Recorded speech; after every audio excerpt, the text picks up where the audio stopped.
Bonjour, bienvenue au Talk Orange Le Figaro. Aujourd'hui, nous recevons Gilles Carrez, député UMP du Val-de-Marne et rapporteur général de la Commission des Finances. Gilles Carrez, bonjour. Bonjour. Merci d'être avec nous. Laurent Wauquiez était sur BFM TV dimanche. Je vous propose d'écouter un extrait de son émission. Aujourd'hui, un couple qui ne travaille pas, qui est au RSA, en cumulant les différents systèmes de minima sociaux, peut gagner plus qu'un couple dans lequel il y a une personne qui travaille au SMIC. Ça, c'est la société française qui tourne à l'envers. Ce qu'on propose donc, c'est de plafonner le cumul de tous les minima sociaux à 75% du SMIC maximum, pas plus. Pour s'assurer que, quels que soient les cas de figure, il y a une vraie différence entre celui qui travaille et celui qui est aux minima sociaux. Alors, cette proposition de Laurent Wauquiez fait beaucoup de bruit. Qu'est-ce que vous en pensez ? D'abord, sur le diagnostic, Laurent Wauquiez a raison.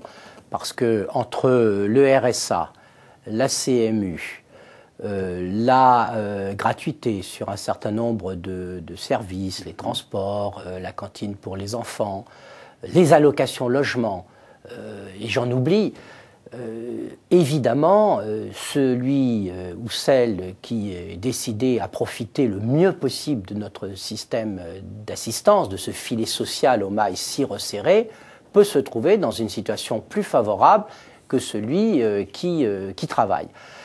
Et donc, paradoxalement, avec le RSA, on a essayé de corriger cet effet parce que le but du RSA, revenus...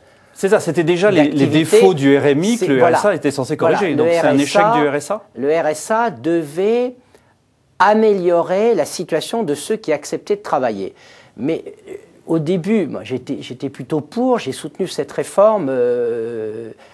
Et aujourd'hui, à la réflexion, je me demande si nous n'avons pas commis une erreur. Parce que laquelle ? On a regroupé au sein du RSA deux situations complètement différentes. D'une part, celui qui ne travaille pas du tout, qui était auparavant au RMI, et d'autre part, celui qui va travailler un peu et qui va bénéficier au-delà de ses revenus du travail d'une sorte de prime pour le valoriser, lui donner plus que s'il était dans l'assistance. Et je pense qu'il faudrait en fait séparer les deux.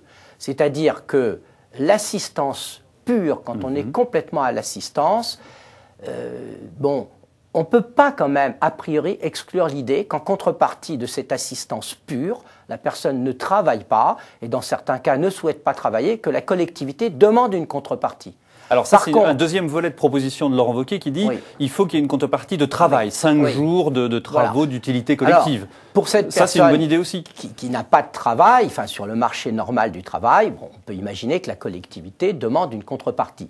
C'est une idée très ancienne. Dès qu'a été créé le RMI à la fin des années 80, donc il y a plus de 20 ans, il y avait déjà cette idée-là.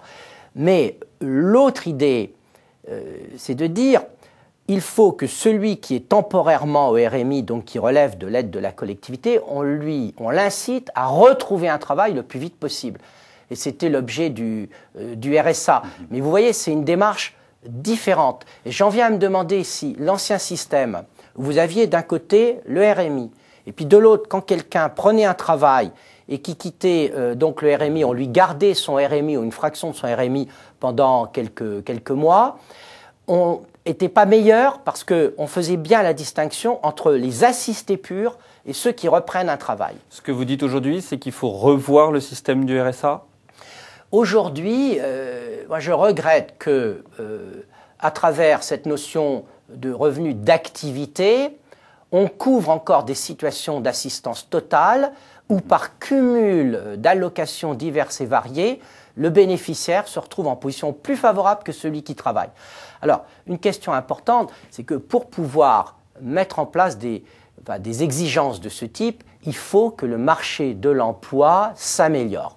Parce que c'est beaucoup plus difficile, quand le chômage frappe de nombreux Français, d'affirmer des exigences de la part de la collectivité. Ce que dit Martin Hirschidi, le problème, c'est qu'il n'y a pas beaucoup de propositions de la part de Pôle emploi. Mais je pense qu'à partir du moment où le marché de l'emploi se réouvrira, c'est le cas, les choses s'améliorent, il faudra être plus exigeant du côté des contreparties.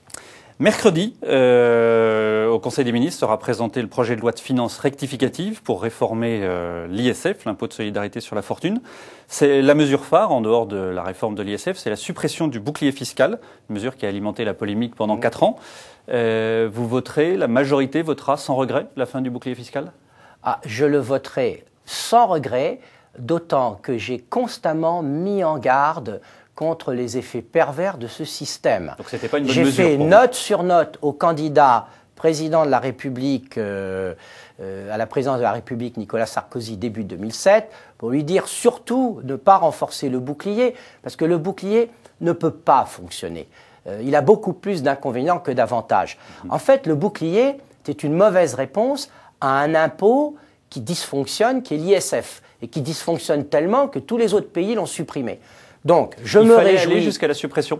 Vous regrettez qu'on ne soit pas allé jusque-là? Moi, je me réjouis de ce qu'on supprime le bouclier, c'est très bien, mais je me réjouis aussi et surtout de ce qu'on réforme l'ISF pour le rendre enfin acceptable, pour le rendre cohérent. Parce que quand vous avez un impôt confiscatoire, spoliateur, en fait, les contribuables font tout pour éviter de le payer. Et ça détruit de la richesse. Le nombre de départs à l'étranger que nous avons eu ces dernières décennies à cause de l'ISF, vraiment joue contre notre pays.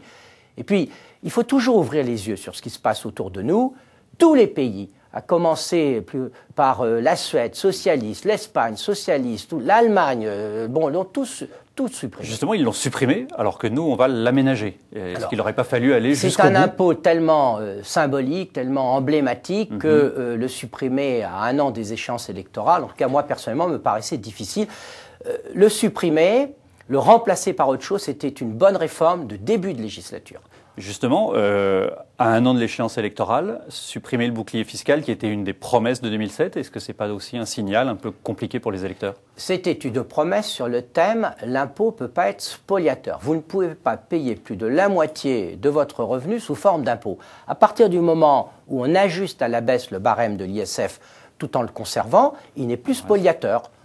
Jean-Christophe Lagarde était à votre place vendredi, il vous a posé une question, je vous propose de l'écouter. Gilles, bonjour. Les centristes, depuis maintenant bien des années, se battent pour qu'on soit enfin responsable budgétairement et qu'on cesse cette politique qui, depuis 30 ans, nous met en déficit avec une montagne de dettes sur la tête. Enfin, nous sommes en train de le réaliser. Tu fais partie de celles et ceux qui ont mené ce combat. Est-ce que tu penses réellement que nous sommes capables de revenir à l'équilibre d'ici 4 ans? Alors, l'équilibre est-il possible en bonjour, matière budgétaire? Tout d'abord à Jean-Christophe. C'est vrai que nous sommes quelques-uns depuis plusieurs années à nous battre pour nous doter d'une règle dans la Constitution qui ne remplacera pas évidemment la volonté politique, mais qui favorisera cette volonté politique pour petit à petit redresser les comptes. Et je pense que se fixer comme objectif de revenir à un déficit acceptable, à un horizon de 5 ans me paraît possible. Qu'est-ce que vous appelez un déficit acceptable? Un déficit acceptable, c'est un déficit qui correspond grosso modo aux investissements que fait le pays. Parce que l'investissement, il va servir sur plusieurs générations, donc c'est normal qu'il soit financé par emprunt. Mais dans le déficit aujourd'hui excessif que nous avons, on finance par emprunt non seulement des investissements, mais également les traitements des fonctionnaires. Et ça n'est pas normal. Derrière Jean-Louis Borloo, les centristes, ce week-end et le week-end prochain, vont se regrouper derrière une confédération des centres, ce qui implique pour certains d'entre eux un départ de l'UMP. Qu'est-ce que vous dites devant ces éventuels départs? Vous dites, ça y est, c'est le retour des divisions, c'est dangereux, rester à l'UMP?